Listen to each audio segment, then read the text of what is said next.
Hi friends, అందరికీ నమస్తే. ఈరోజు ఈ వీడియోలో కమ్మగా నోరూరించే స్వీట్ డెజర్ట్ని చూపించబోతున్నాను. మా ఇంట్లో అయితే అందరికీ ఈ స్వీట్ అంటే చాలా ఇష్టం. టేస్టీగా అలాగే చాలా బాగుంటుంది. మరి ఈ స్వీట్ డెజర్ట్ని ఎలా చేయాలో చూసేద్దాం. ఇప్పుడు నేను ఈ స్వీట్ డెజర్ట్ని చేయడానికి 4 బ్రెడ్ పీసెస్ని తీసుకున్నాను. 4 వైపులా ఎడ్జెస్ని ఈ విధంగా కట్ చేసుకోవాలి. మనం ఈ ఎడ్జెస్ని కట్ చేయడం వల్ల స్వీట్ అనేది సాఫ్ట్గా వస్తుంది. ఇలా ఎడ్జెస్ని మొత్తం కట్ చేసుకున్నాక ఈ పీసెస్ని ఇప్పుడు 4 ముక్కలుగా కట్ చేసుకుందాం. ఇక్కడ నేను పీసెస్ పెద్దగా ఉండాలి అని చెప్పి 4 పీసెస్లా కట్ చేస్తున్నాను.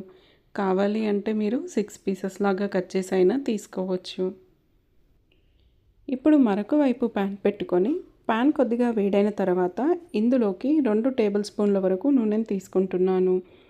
ఇక్కడ ఎలాంటి ఫ్లేవర్స్ లేని నూనెని తీసుకోవాలి. ఫ్లేవర్ ఉన్న నూనెని తీసుకున్నట్టయితే కొద్దిగా టేస్ట్ అనేది తగ్గుతుంది.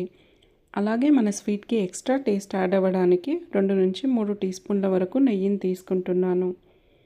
ఇది బాగా హీట్ అయిన తర్వాత మనం ముందుగా కట్ చేసి పెట్టుకున్న బ్రెడ్ స్లైసెస్ని ఇందులోకి వేసుకొని దోరగా వేయించుకోవాలి. ఇలా కొద్దిగా వేగిన తర్వాత మరొక వైపు టర్న్ చేసుకొని వేయించుకోవాలి. మనకు ఇలా కొద్దిగా బంగారు రంగులోకి వచ్చిన తర్వాత వీటన్నింటినీ వేరొక వైపు ట్రాన్స్ఫర్ చేసుకోవాలి.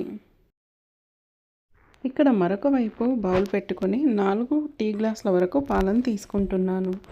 ఈ రెసిపీ కోసం మనం గేదె పాలను కానీ క్రీమ్ తీయని పాలను కానీ యూస్ చేస్తే టేస్ట్ చాలా బాగుంటుంది. మీకు అవైలబుల్గా లేకపోయినట్టయితే ప్యాకెట్ పాలతో అయినా చేసుకోవచ్చు. ఈ పాలు వేడయ్యేలోపు ఇప్పుడు మరొక వైపు మనం గిన్నెను తీసుకుని ఇందులోకి 1/2 కప్పు వరకు పాలను తీసుకుంటున్నాను.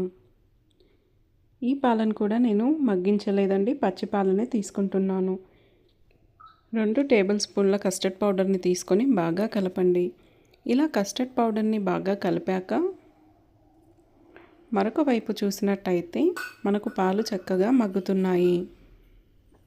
ఇప్పుడు ఇందులోకి కస్టర్డ్ పౌడర్ని అలాగే పంచదారను తీసుకోవాలి.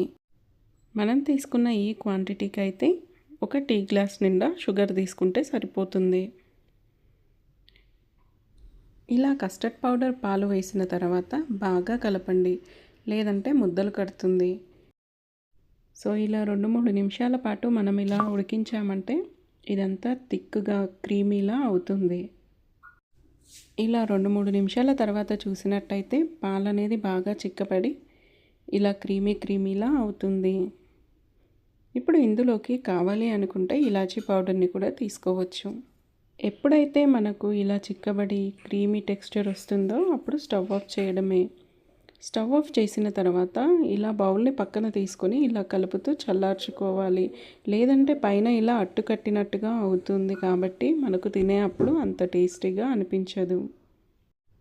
ఇప్పుడు మనం ముందుగా ఫ్రై చేసి పెట్టిన బ్రెడ్ ముక్కల్ని కొంచెంగా ఈ విధంగా తీసుకుందాం. ఇప్పుడు వీటిపైకి మనము మగ్గించిన కస్టర్డ్ పాలను తీసుకుందాం. ఇలా ఈ పాలను తీసుకునేటప్పుడు పాలు అనేది ఎక్కువ హీట్గా లేకుండా గోరువెచ్చగా ఉంటే సరిపోతుంది. ఇప్పుడు మిగిలిన బ్రెడ్ స్లైసెస్ని ఈ విధంగా పెట్టుకోండి. మళ్ళీ ఒకసారి పైనుండి కస్టర్డ్ పాలను వేసుకోవాలి. బ్రెడ్స్ అనేవి ఇలా మొత్తం డిప్ చేసినట్టుగా కాకుండా కొద్దిగా ఇలా కనపడేలా పెడితే మనం తినేటప్పుడు కొద్దిగా సాఫ్ట్గా క్రిస్పీగా స్వీట్గా చాలా బాగుంటుంది. ఇప్పుడు పైనుండి ఈ విధంగా డ్రై ఫ్రూట్స్ని గార్నిష్ చేసుకుంటున్నాను. అంతే, ఎంతో టేస్టీగా ఉండే స్వీట్ డెజర్ట్ అనేది రెడీ అయిపోయిందండి. ఈరోజు మనం చెప్పుకున్న ఈ స్వీట్ డెజర్ట్ని మీ ఫ్రెండ్స్ అండ్ ఫ్యామిలీతో షేర్ చేసుకోండి. అలాగే మీకు ఎలా కుదిరిందో నాకు కామెంట్లో తెలియజేయండి. మన ఛానల్ని ఫస్ట్ టైం చూస్తున్నట్టయితే సబ్స్క్రైబ్ చేయడం మాత్రం మర్చిపోకండి. Thank you for watching.